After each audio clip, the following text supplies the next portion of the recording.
Section 2.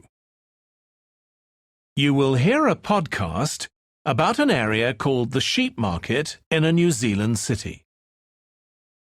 First, you have some time to look at questions 11 to 14. Now listen carefully and answer questions 11 to 14. Welcome to this podcast about the sheep market, which is one of the oldest parts of the city. As its name suggests, there was originally a market here where farmers brought their sheep, but now it's been redeveloped into a buzzing, vibrant area of the city, which is also home to one of the city's fastest-growing communities. The nearby university has always meant the area is popular with students who come in to enjoy the lively nightlife, but now graduates embarking on careers in the worlds of fashion and design are buying up the new apartments recently built here to replace the small houses where the market workers used to live.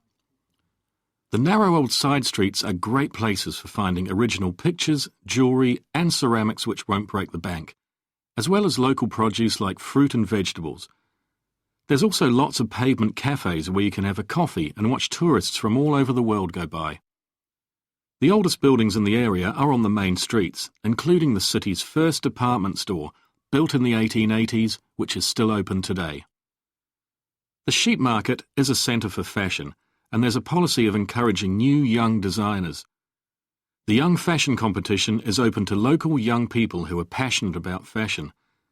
This year they've been asked to design an outfit based on ideas from the music and technology that's part of their everyday life, using both natural and man-made fibres. The garments will be judged by a panel of experts and fashion designers, and the winning entries will be modelled at a special gala evening. Parking at the sheep market is easy.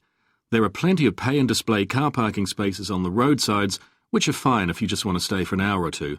But if you want to spend the day there, it's better to park in one of the 4 underground car parks. It's not expensive, and if you can present a receipt from one of the local stores, you'll not be charged at all. After 6 p.m, many of the car parks have a flat rate which varies, but it is usually very reasonable. Before you hear the rest of the podcast, you have some time to look at questions 15 to 20. Now listen and answer questions 15 to 20. The sheep market is one of the main centres for art and history in the whole of the country. If you look at our map, you'll see some of the main attractions there. Most visitors start from Crawley Road at the bottom of the map. The Reynolds House is one of the oldest houses in the city and is open to the public. It's on the north side of Crawley Road, next to the footpath that leads to the public gardens. The area is particularly interesting for its unusual sculptures. The thumb is just what its name suggests, but it's about 10 metres high. You'll see it on Hill Road, across the road from the bank. The museum's got a particularly fine collection of New Zealand landscapes. It's on the east side of the sheep market, on City Road. It's on the other side of the road from the public gardens, immediately facing the junction with Hill Road. The Contemporary Art Gallery is on a little road that leads off Station Square, not far from the public gardens. The road ends at the gallery. It doesn't go anywhere else. That's open every day except Mondays. The Warner Gallery specialises in 19th century art. It's on City Road, near the junction with Crawley Road, on the same side of the road as the public gardens.